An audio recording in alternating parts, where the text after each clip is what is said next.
मंगल में मंगल करन वीत राग विज्ञान। नमो ताहि जाते भय हर हंतादि महान। करि मंगल करियो महा ग्रंथ करन को काज। जाते मिले समाज सब पावे निज पद राज। नमो अरहंताणं नमो सिद्धाणं नमो आयर्याणं नमो उच्चायाणं नमो लोये सवसाहुरम्। सुनिज भाव सदा सुखद अपनो करो प्रकाश। जो बहुविधि भव दुख निके करी है सत्तानाश।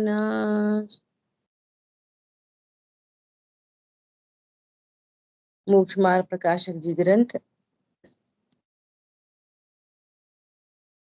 अपन लोग तीसरे अधिकार से स्वाध्याय कर रहे हैं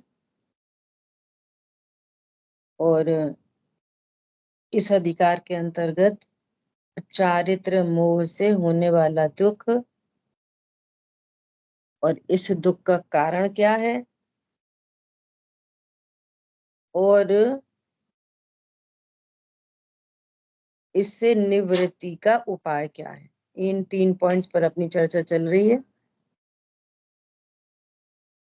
तो कल हम लोगों ने क्रोध मान माया इन 3 कषायों को देखा। ये कषाय क्या है, ये कषाय क्यों उत्पन्न होती है और इनके अभाव का क्या उपाय है ना। अब लोभ कषाय ये रिम्पी जैन है ना, आज आप बोलेंगे, बताएंगे आपने क्या समझा। जय जिनेन्द्र दीदी। लोभ कषाय। लोभ महान दुख का कारण है। कैसे? जीव अनंत विश्व को भोगना चाहता है, पर चेतन और अचेतन वस्तुओं को इष्ट मानकर उनका संयोग करना चाहता है। पैसा, अनुकूल घर, परिवार, स्त्री, पुत्र, लोगों में मान सम्मान की इच्छा हमेशा बनी रहती है, आकुलित रहता है और नहीं पूरी हो तो अनंत दुखी होता है। तो या इष्ट का दुखी हो, जैसे 2 बेटियों पर बेटा हुआ और अब काल कर गया तो अनंत दुखी। तो इस दुख का कारण क्या है? अभिप्राय में लोभ है क्या? पर वस्तु से स्वयं भगवान आत्मा में लाभ मानना, अपने को परिपूर्ण नहीं जानना, यही तो अभिप्राय का लोभ है। इस दुख से बचने का क्या कोई उपाय है? क्या निवृत्ति का कोई उपाय है। वह उपाय है वस्तु स्वरूप की जानकारी, सम्यक ज्ञान और सम्यक श्रद्धा। अब क्या है यह वस्तु स्वरूप? वस्तु स्वरूप है कि पर से मुझ भगवान आत्मा में कुछ लाभ होता नहीं।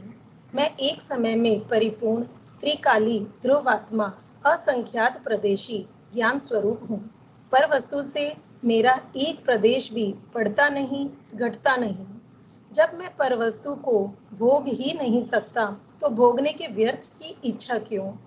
पर वस्तुओं को अपने अधीन कर कर परिणमाने की इच्छा करना अभिप्राय का लोभ है। क्यों? क्योंकि वह नहीं जानता कि सभी द्रव्य उनकी पर्याय कर्मबद्ध है, नियमित है, व्यवस्थित है।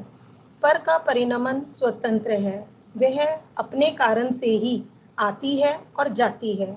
उनका स्थानांतरण करना मेरे बस में नहीं, पर मैं करना चाहूँ तो ही दुखी होता हूँ। अब अगर स्वाध्याय कर लिया और बोले कि पहले तो मैं 100 करोड़ का आदमी था, अब मैंने सिर्फ अपने पास 1 लाख रुपए रख लिए, बाकी सब त्याग कर दिया। सभी कपड़ों का त्याग कर, ज्वेलरी का त्याग कर मैंने 5 जोड़ी कपड़े रख लिए, 1 चेन रख ली। मैं तो पहले इतनी आइटम खाता था, अब मैं सिर्फ 7 ही आइटम खाता हूँ। अरे इतना संतोष कर लिया, चेहरे पे भी प्रसन्नता है, परंतु अभी भी आत्मा के ज्ञान के बिना सब अनंतानुबंधी लोभ ही चल रहा है। देखो, चेहरे पर कोई उदासीनता नहीं, कितना प्रसन्न है, परंतु अगर मन में क्यों, क्योंकि डरता भी है कि अगर मन में आसक्ति आ गई तो कहीं त्रियंच गति का भय तो नहीं हो जाए। तो यह भी अनंतानुबंधी लोभ है, क्योंकि अभी भी उसे पर भव में देव गति का, मनुष्य गति का, वस्तु संयोगों का लोभ है। अतः आत्म ज्ञान के बिना, सम्यक ज्ञान के बिना, अपने को एक समय में परिपूर्ण त्रिकाली आत्मा जाने बिना पर से लाभ नहीं होता, यह माने बिना वह अनंत दुखी ही रहता है। बहुत बढ़िया। बहुत अच्छा, इन्होंने एकदम व्यवस्थित बताई है, दोनों तरफ से बता दिया। अब तो मैंने इतना रख लिया, तो लोभ कषाय कम हुई कि नहीं हुई? अरे स्वरूप को जाने बिना लोभ कषाय कम नहीं होती। तो कषाय की अनंतानुबंधी जाति में ही कषाय की मंदता है अनंतानुबंधी जाति, कम नहीं हुई। कम कैसे मानेंगे? 4 जाति की थी, 3 रह जाए तो कम हुई। 4 की 4 जाति बनी रही, उनमें मंदता तीव्रता हो गई, तो ये कषाय कम होने का ये स्वरूप नहीं है ना? कोई और इसमें कुछ कहना चाहेंगे, ऐड करना चाहेंगे, या किसी का प्रश्न है तो पूछ सकते। लोभ समझ में आया? ऐसे भी बोलते हैं, लोभ पाप को बाप बखानो, है ना? जितने भी हिंसा, झूठ, चोरी, कुशील, परिग्रह पाप होते हैं ना, ये लोभ के वशीभूत होते हैं। इनके बैकग्राउंड में लोभ है। और लोभ क्यों है? कि पाप का दादा है, सो मिथ्यात्व है। लोभ क्यों है? पर से मुझे लाभ होता है, ये मिथ्यात्व से लोभ होता है। अब ये लोभ कैसे टूटे? कि स्वरूप की सच्ची समझ। ठीक है, मैं पर को भोग नहीं सकता, पर से मुझे कोई लाभ हानि होती नहीं। बहुत अच्छा बताया रिम्पी बहन ने। हाँ, आगे दीपक भैया, है ना? आपका हास्य कषाय।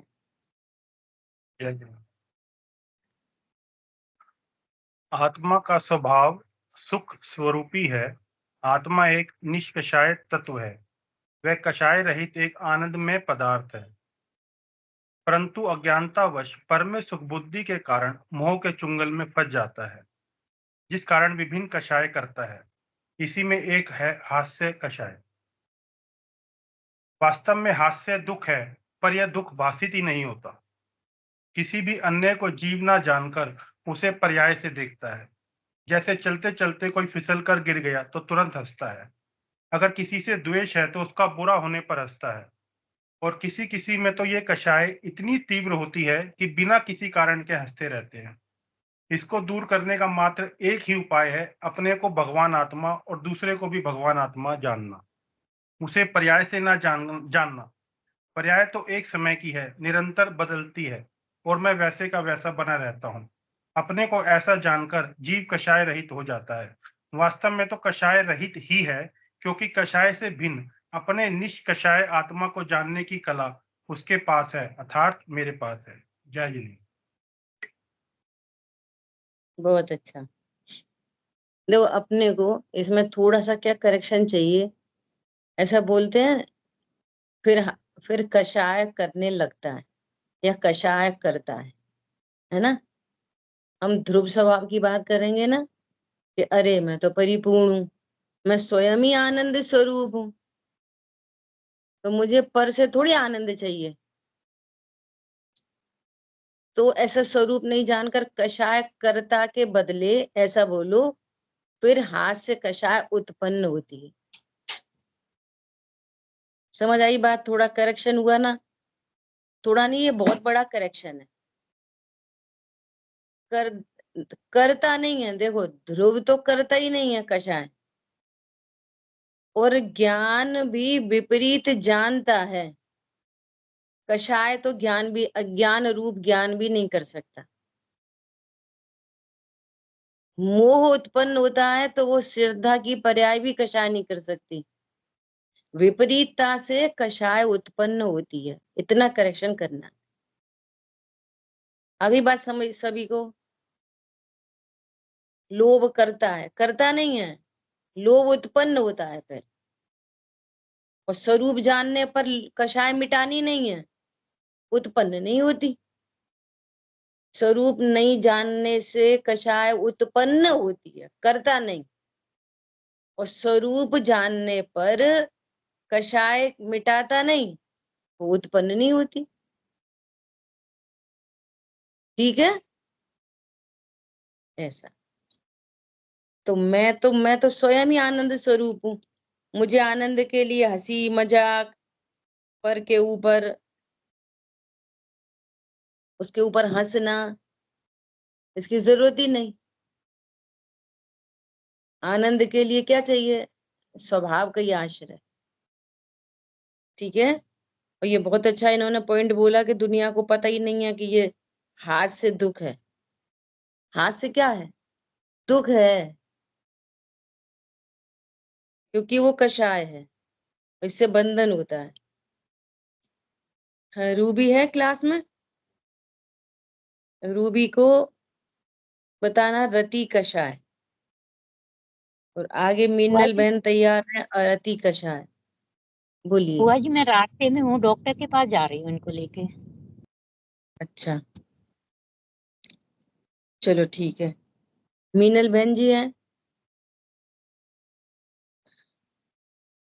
रति अरति। हाँ, मंजू बहन आप बोलोगे शोक कषाय।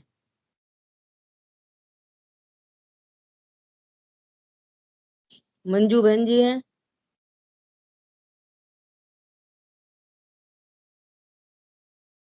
हाँ दीदी बोल रही हूँ। हम्म। जय जिनेन्द्र सभी को।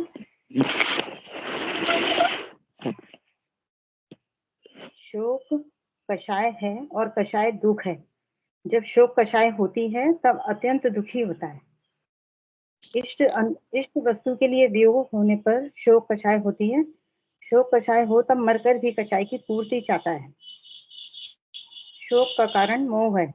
मोह दर्शन मोहिनी कर्म के उदय में होने वाला विपरीत सिद्धांत है। मोह के कारण शोक को ही अच्छा मानता है, मतलब कषाय को ही अच्छा मानता है। कषाय तो दुख है, दुख से सुख कैसे हो। लेकिन मोह के कारण जो भाषित हो वही उपाय करता है। कषाय करके रो के अत्यंत दुखी होकर कभी कभी मरकर भी शोक कषाय पूरी करना चाहता है, उससे सुखी होना चाहता है। अब इसका उपाय सच्ची समझ पूर्वक तत्वों का श्रद्धान हो। शोक हर्ष दोनों कषाय हैं ऐसा ज्ञान हो। ये आश्रय तत्व हैं, विकार हैं, मैं स्वयं सुख स्वरूपी हूँ ऐसा ज्ञान श्रद्धान हो। और स्वभाव का आश्रय हो तो कषाय मिटे और दुख दूर हो। उपाय अपने में हो और अन्य सभी उपाय झूठे भाषित हो। वस्तु स्वरूप को जाने बिना शोक कषाय चल ही रही है। अकर्ता ज्ञाता के आश्रय के बिना हर्ष हो या शोक कषाय ही है। वीतरागता धर्म है और मैं ध्रुव हूँ। मिथ्यात्व सहित का हर्ष भी शोक ही है। कम शोक ज्यादा शोक मतलब दुख ही है कषाय। बस दीदी हो गया। वो तो गया। अभिप्राय का शोक क्या है? आपने ये अभिप्राय तो बोला कि मिथ्यात्व के कारण शोक होता है। अभिप्राय का शोक क्या कहेंगे? मिथ्या शोक के लिए मिथ्यात्व क्या कहेंगे? ये धर्म की नैमित्तिक क्रियाओं वगैरह में सब में धर्म मानता है और उनसे सुखी होना चाहता है उनके द्वारा। नहीं, जब शोक कषाय उत्पन्न हुई है तो मोह क्या है जिससे शोक उत्पन्न हुआ है? मिथ्यात्व मोह क्या? कोई और बताएगा? आप कोशिश करो। मोह हाँ, ये है कि वो शोक करके ही सुखी वो सुख मान रहा है ऐसा कि मैं शोक करूंगा तो ये इसे अच्छा मानता है और तो मैं और कोशिश कर। बोलिए रिम्पी जी, बोलिए। सभी लोग भी तैयार रहना, किसी को कुछ और कहना हो तो। अज्ञानी मिथ्यात्व व्यक्ति शोक। अज्ञानी व्यक्ति मोह के कारण स्वयं परिपूर्ण आत्मा में पर वस्तु के कारण कुछ कमी मानता है। वह मानता है कि अगर मेरी इष्ट, जिसको मैंने इष्ट माना था, उसका वियोग हो गया तो मुझ में कुछ कमी हो गई, इसीलिए वह दुखी होता है। बहुत बढ़िया, पर समझ में आया? पहले तो मोह से ही इष्ट अनिष्ट माना, ये मोह का काम है। मैं परिपूर्ण हूँ, मुझ में पर से कुछ होता नहीं, तो भी पर पदार्थों को इष्ट माना, पहली बात। और उस इष्ट का वियोग, इष्ट मानना ही गलत है सबसे पहला। दूसरी बात, उस इष्ट का वियोग होने पर मेरे में कुछ हो गया, अब मैं कैसे जीऊंगा? तू तो भैया जीवत शक्ति से जीता है, तू तो जीवंत पदार्थ है। अब इष्ट का हो गया वियोग, है ना? तो क्या क्या विचार करेगा, अब मेरा जीवन कैसे चलेगा? ये मोह, इसलिए शोक हो रहा है। पॉइंट पकड़ में आया? शोक क्यों उत्पन्न होगा? अच्छा, इस जिसको इष्ट कहते हैं दुनिया में, हम तो इष्ट ही नहीं मान रहे उसको। सम्यक ज्ञानी उसको इष्ट, पहले तो इष्ट की कल्पना नहीं है कि ये इष्ट है। संयोग जानता है, संयोग को संयोग जानता है, और संयोग का वियोग होता है, अपने स्वकाल में होता है। चेतन अचेतन सब परिग्रह रहे, अपनी तिथि लें। 10 करोड़ का लॉस हो गया, तो 10 करोड़ के लॉस से मेरे द्रव्य में, गुण में, पर्याय में कुछ भी लॉस नहीं होता। अभी भी अपने को परिपूर्ण जान रहा है। इधर 10 करोड़ का लॉस हुआ है, तो उसमें इष्ट बुद्धि ही नहीं है, और उसमें इष्ट बुद्धि मोह है। और फिर उसका वियोग मेरे, संयोग मेरे अधीन नहीं है, वियोग मेरे अधीन नहीं है, और उसका वियोग हो गया, तो अब शोक करेगा, वो मैं तो लुट गया, मिट गया। तू द्रव्य गुण पर्याय ज्ञान स्वरूपी असंख्यात प्रदेशी, तुम्हारे में किस में क्या हो गया?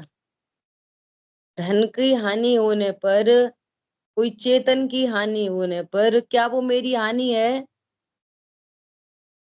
ही नहीं। ये ऐसा अभिप्राय पॉइंट पकड़ोगे ना, तो कषाय का अभाव समझ में आएगा। ये शोक क्यों उत्पन्न हो रहा है,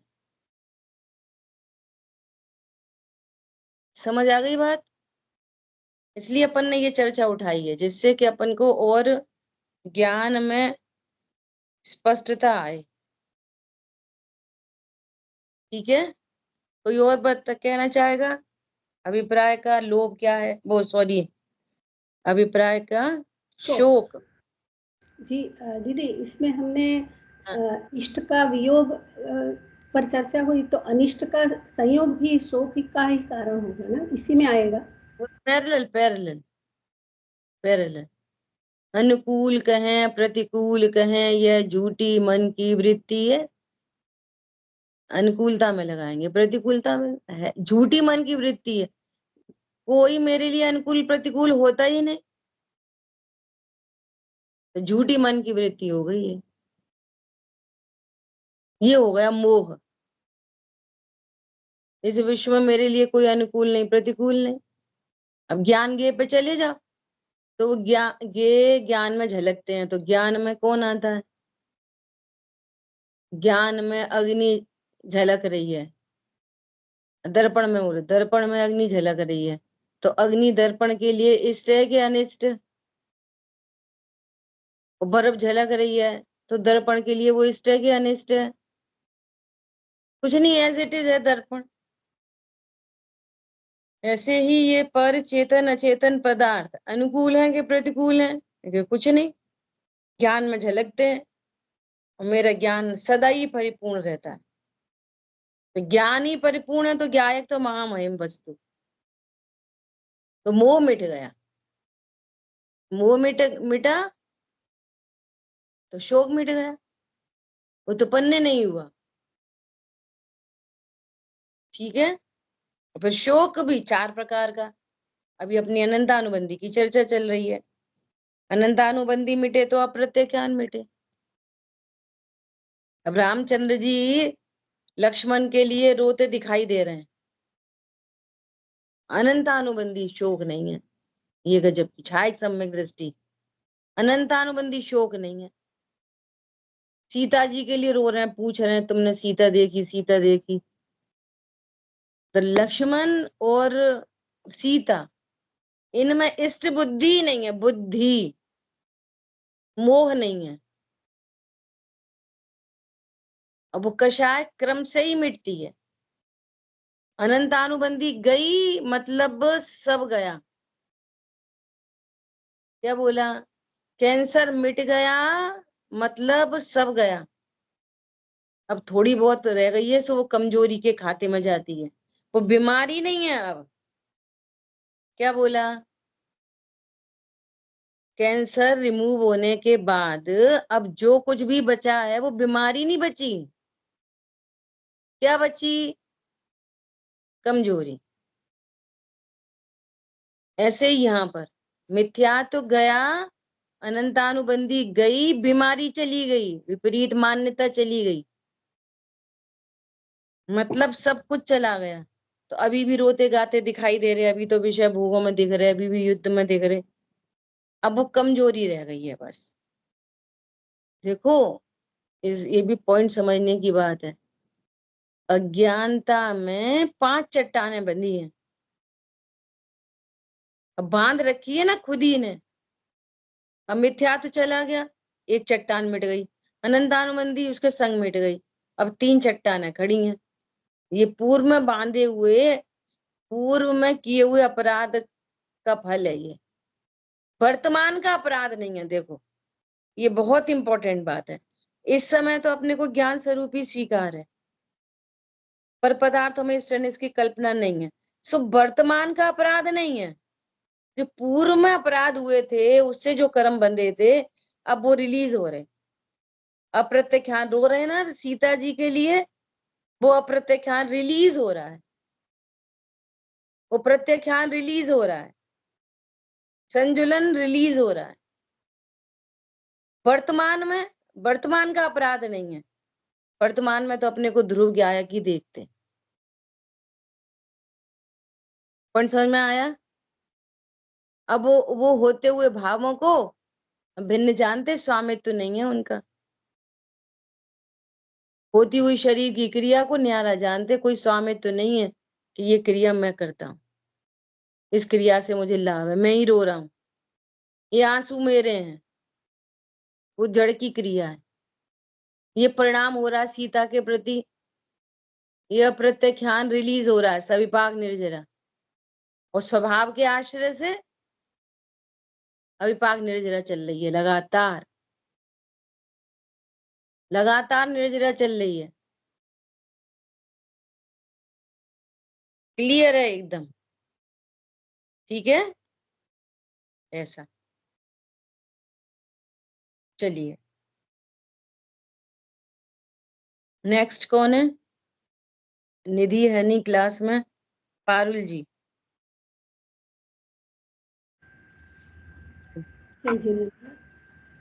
जुगुप्सा पर बोलना है। जुगुप्सा हाँ, दुख है। भाई साहब कुछ कहना? हाँ, कुछ है। तो यहाँ पर उस बुद्धि तो है, वहाँ पर भी तो है, जो सीता जी के लिए ढो रहे हैं, तो वहाँ पर भी तो बुद्धि है, सभी तो ढूंढ रहे हैं। क्या है वहां पे? उनके प्रति इष्ट बुद्धि तो है, लेकिन वो उसे नहीं है। जब आप बोलो तो वो स्पीकर हटा के बोला करो, आवाज क्लियर नहीं आती। पर बात समझ में आ गई। देखो, सीता के प्रति रो रहे हैं, वो अप्रत्याख्यान कषाय है, इष्ट बुद्धि नहीं है। इष्ट बुद्धि तो मिट गई। ये कहा, इष्ट बुद्धि तो अज्ञान है, तो अज्ञान नहीं है।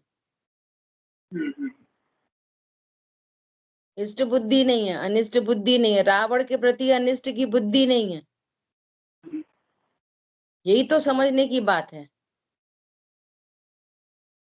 जड़ चेतन की सब परिणति प्रभु अपने अपने में होती है, आश्रव चेतन की परिणति भी अपने अपने में होती है। एकदम सम्यक ज्ञान है, मोह तो बिल्कुल ही मिट गया, छायक सम्यक दृष्टि है, मोह की तो सत्ता ही नहीं रही वहां तो पर में इष्ट अनिष्ट की कल्पना हो ही नहीं सकती। दर्शन मोह तो जीरो है, अनंतानुबंधी का परमानेंट अभाव है। अनंतान छायक सम्यक दृष्टि है तो मिथ्यात्व और अनंतानुबंधी करणान योग से एक परमाणु भी सत्ता में नहीं है, एक परमाणु। तो इष्ट अनिष्ट बुद्धि, इष्ट अनिष्ट की कल्पना और उस संबंधी राग द्वेष अनंतानुबंधी सत्ता में ही नहीं है। अब जो शेष बचा है, अभी चर्चा कर दी ना अभी, अब जो शेष बचा है, जो पूर्व के अपराध का फल है, वो अप्रत्यख्यान रिलीज हो रही है। जैसे पंखा चल रहा है, स्विच ऑफ हो गया, अब वो चल नहीं रहा, वो रुक रहा है, वो हवा नहीं दे रहा। प्रकृति में भी देख लो, आपने स्विच ऑफ करा तो पंखा सडन एकदम रुक जाता है। ऐसे स्वभाव का आश्रय होने पर सारी कषा सीधे अनंत दशा तो किसी को नहीं होती। संपूर्ण राग तो अनंत दशा में जाके मिटता है। 12वें गुणस्थान में पूर्ण वीतरागी होते हैं। अब 6वें 7वें में क्या होएगा? शेष राग। 5वें में शेष राग, 4थे में शेष राग। तो अब वो राग का काम है, जीव का नहीं है। क्लियर है? इसलिए तत्व ज्ञान को बहुत गंभीरता से समझने की आवश्यकता है, और ये अंतर्मुख दृष्टि में ही ये सब बातें समझ में आएंगी। बाहर से देखोगे कि बेबी तो रो रहे और हम भी रो रहे, दोनों एक जैसे, कि नहीं एक जैसे नहीं। बाहर में बेबी 28 मूल गुण और इनके भी 28 मूल गुण, एक जैसे के एक जैसे नहीं। ये बाहर से नहीं समझ में आएगी, चर्म चक्षु से तत्व ज्ञान समझ में नहीं आता। चर्म के कान से तत्व ज्ञान समझ में नहीं आता, अंतर्मुखी दृष्टि से ही तत्व ज्ञान पकड़ में आएगा। ठीक है, चलिए पारुल भाई। जुगुप्सा दुख है। वास्तव में दुख मोह और मिथ्यात्व से है। मोह और मिथ्यात्व से मैं खुद को शरीर मानता हूँ। प्रत्येक पर पदार्थ, पर नहीं मतलब सभी ही पदार्थ, पर्याय या परिणामन को अच्छा या बुरा, इष्ट या अनिष्ट मानता हूँ। और जो मुझे बुरा या अनिष्टकारी प्रतीत होता है उनसे घृणा होती है, ग्लानि का अनुभव होता है और जुगुप्सा होती है। यह ग्लानि, घृणा, जुगुप्सा ही दुख है। यह अपने ज्ञातापने, ज्ञायकपने का तिरस्कार है जो दुख का कारण है। वस्तु स्वरूप यह है कि मैं आत्मा हूँ, त्रिकाल शुद्ध हूँ, अप्रभावी हूँ, ज्ञाता मात्र हूँ। अनिष्ट से, इष्ट अनिष्ट से या अच्छे बुरे से अप्रभावी हूँ। ज्ञेय मुझ में झलकते हैं, मेरे अंदर प्रवेश नहीं कर सकते। वास्तव में कुछ अच्छा या बुरा भी नहीं होता है। और इस प्रकार अभिप्राय में आत्मा अप्रभावी ज्ञायक है, ऐसी महिमा, अपने स्वरूप की जो ये विशेषता है उसकी महिमा समझ में नहीं आई है। इसलिए यह जो क्या कहेंगे मतलब यह दुख का अनुभव हो रहा है, वास्तविक समझ नहीं है इसलिए। और जब यह समझ आएगी तो समता जन्मेगी, तो फिर घृणा या ग्लानि भी नहीं रहेंगे और यह जो दुख है वो मिट जाएगा।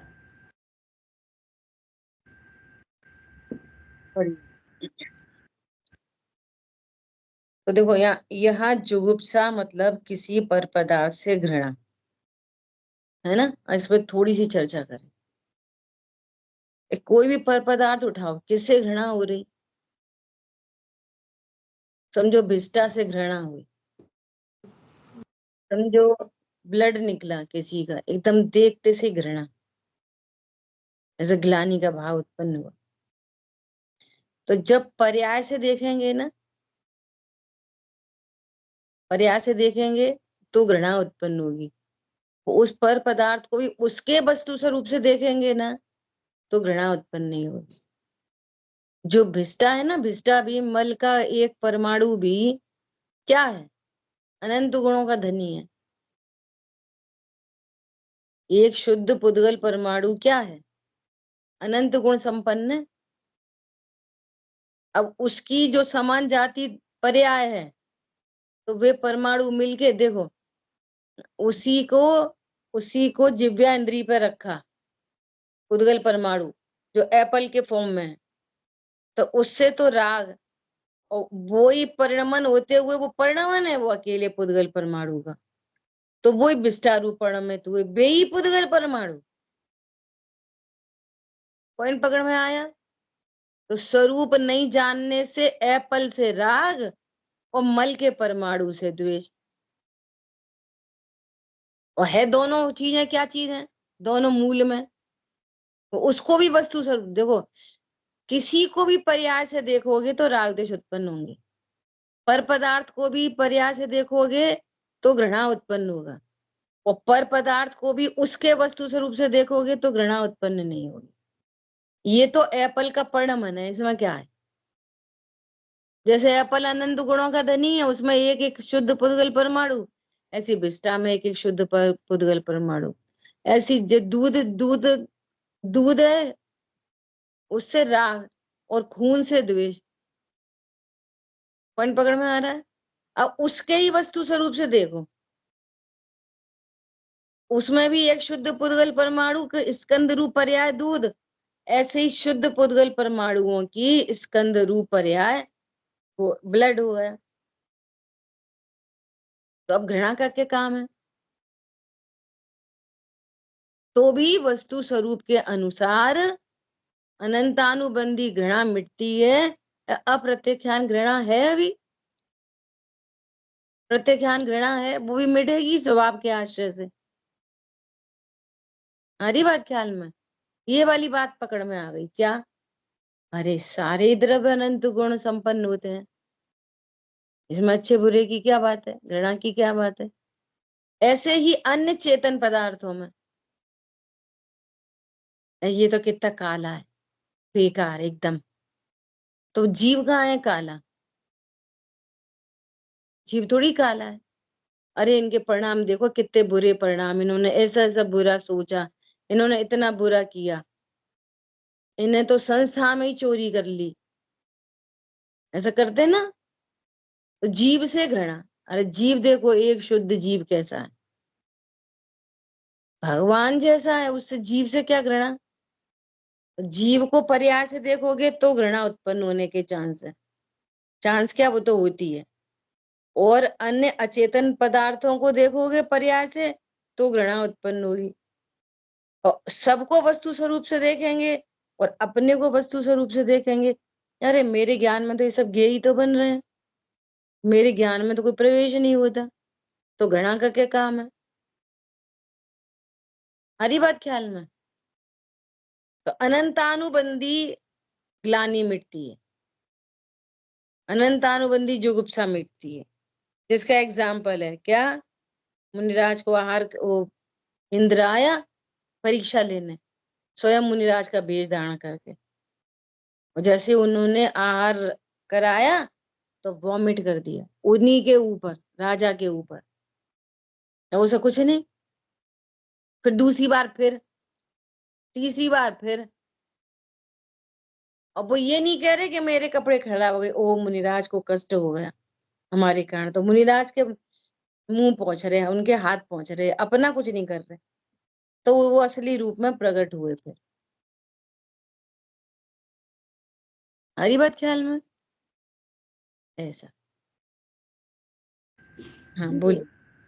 अपनी स्वयं अपनी किसी भाव या परिणमन जो है उसमें भी इष्ट अनिष्टपना मानते हैं और ग्लानि होती है, वो भी आ जाएगी ना इसमें, पर वो भी आ पदार्थ। जाए, बहुत अच्छा, बहुत बढ़िया, इधर इतने अंदर तक जाएगी। अन्य अचेतन पदार्थ, अन्य चेतन पदार्थ, और अपने में भी कषाय उत्पन्न हो गई तो अपने से ग्लानि, और ये सब अपने से ग्लानि, ये सबसे बड़ा अपराध है। मूल मोह जड़ तो ये आना।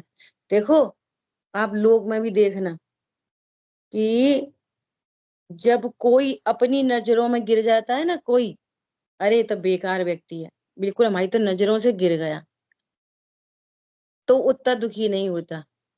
लेकिन खुद की नजरों से गिर जाए ना, मेरे से हुआ, वो अपराध बोध में जो चला जाता है, डिप्रेशन में, वो आत्महत्या तक कर लेता है।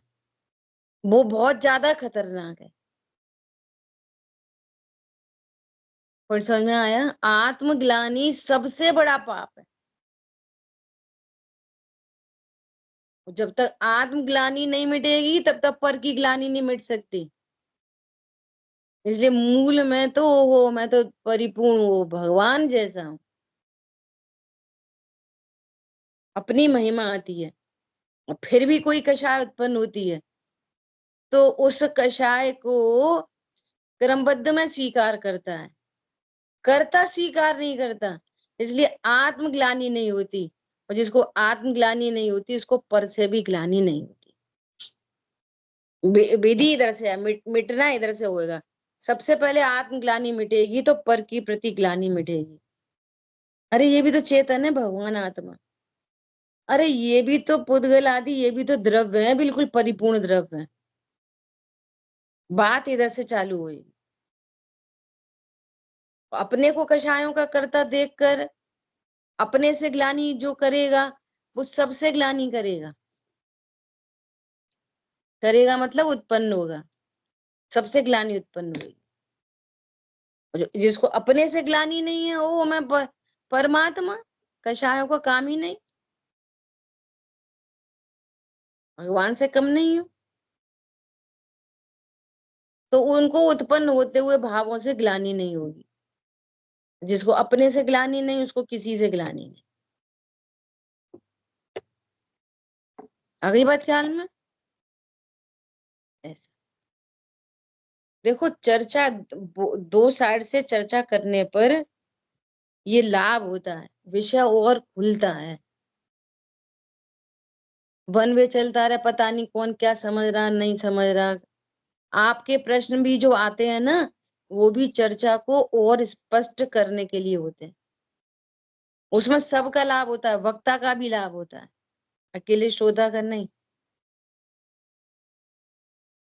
ऐसा किसी में लिखा है, मुझे ग्रंथ का नाम याद नहीं है, किसी विद्वान ने कहा है कि योग्य श्रोता से वक्ता को भी लाभ होता है। क्या लाभ होता है वक्ता को? कि गूढ़ रहस्यों का उद्घाटन होता है, उसके प्रश्नों से और गूढ़ रहस्यों का उद्घाटन होता है। ये लाभ होता है, ठीक है, और सबको लाभ होता है। चलिए सपना जी।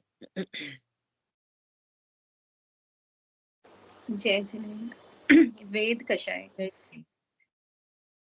वस्तु स्वरूप ये है कि मैं अतीन्द्रिय महापदार्थ हूँ, अशरीरी हूँ, अवेदी तत्व हूँ। ऐसा न जानकर अपने को अन्यथा रूप जानता है। मैं शरीर हूँ, ये इंद्रिय मेरी है, मैं इंद्रियों के द्वारा इस शरीर को भोग सकता हूँ, इस पर को भोग सकता हूँ, पर को भोगने से मुझे आनंद होता है। ऐसी सुख बुद्धि बनी रहती है। वेद कषाय है, दुख है, भोग की इच्छा दुख है। बहुत अच्छा, एकदम एकदम एकदम पर्टिकुलर। मैं अतीन्द्रिय महापदार्थ हूँ, अशरीरी हूँ, इन्होंने ऐड किया अवेदी तत्व हूँ, पर को नहीं भेदता। ऐसा होने पर भी क्या मान रहे, मैं शरीर हूँ, इंद्रियां मेरी हैं, इंद्रियों के माध्यम से पर को भोग सकता हूँ। ये मोह, ये अभिप्राय का भेद है, और इससे अब वेद कषाय उत्पन्न हो रही है। वो एग्जैक्टली दुख है। और दुनिया समझ रही है कि विषय भोग से तो आनंद आता है। आनंद नहीं, तू अपने आत्म स्वभाव का तिरस्कार करके अनंत कर्मों का बंद करता है। वो 3 वेदों की चर्चा है, फिर स्त्री वेद, पुरुष वेद, नपुंसक वेद। अब ये शरीर जो स्त्री, इसको बोलते हैं द्रव्य स्त्री, उद्गल परमाणु का स्कंद, ये है द्रव्य स्त्री। तो इसकी तो जिनागम में चर्चा कम है कम है। जिनागम में बात है भाव वेद। भाव वेद आत्मा की पर्याय है, ये द्रव्य वेद आत्मा की पर्याय नहीं, तो पुद्गल की पर्याय है। तो बंध इस शरीर से नहीं होता, बंध होता है भाव वेद से। भाव वेद क्या है? स्त्री भाव वेद क्या है कि पुरुष के साथ रमण करने की इच्छा, ये स्त्री भाव वेद है। अब ये स्त्री भाव वेद, ये द्रव्य स्त्री में भी हो सकता है, पुरुष द्रव्य पुरुष में भी ये भाव हो सकता है। शरीर से तो पुरुष है और रमण करने की इच्छा है स्त्री के साथ, पुरुष के साथ। समझ आ रही बात? तो इसकी क्रिया का बंध तो 0 है, लेकिन जो परिणाम है वो है स्त्री वेद, पुरुष वेद, नपुंसक वेद। ठीक है, क्लियर हुआ? द्रव्य वेद की चर्चा कहाँ पे है? कि द्रव्य वेद की चर्चा सिर्फ वहां पर है कि जो भाव द्रव्यलिंग है, द्रव्यलिंग किसके लिए? मुनिराज के लिए।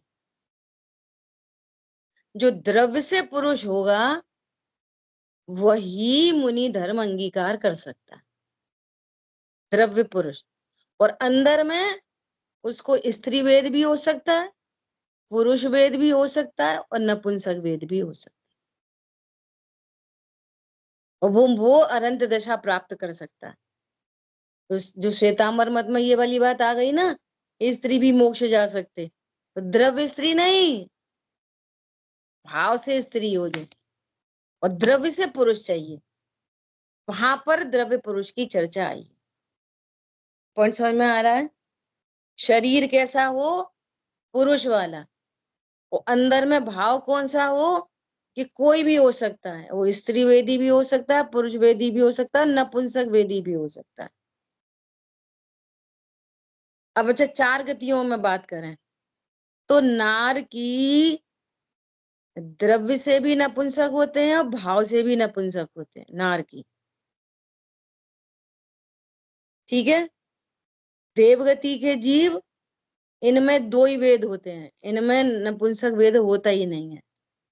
तो वहां पर भी सिमिट्री होती है, द्रव्य से स्त्री, भाव से भी स्त्री, द्रव्य से पुरुष, भाव से भी पुरुष, ये इंद्रों में, देवगति के जीवों में। लेकिन ये जो मिसमैच है ना, ये अकेला मनुष्य और त्रियंचों में पाया जाता है। क्या बोला? ये मिसमैच जो है वो अकेला कहाँ कहाँ पाया जाता है? त्रियंचों में और मनुष्यों में, बाकी कहीं नहीं पाया जाता।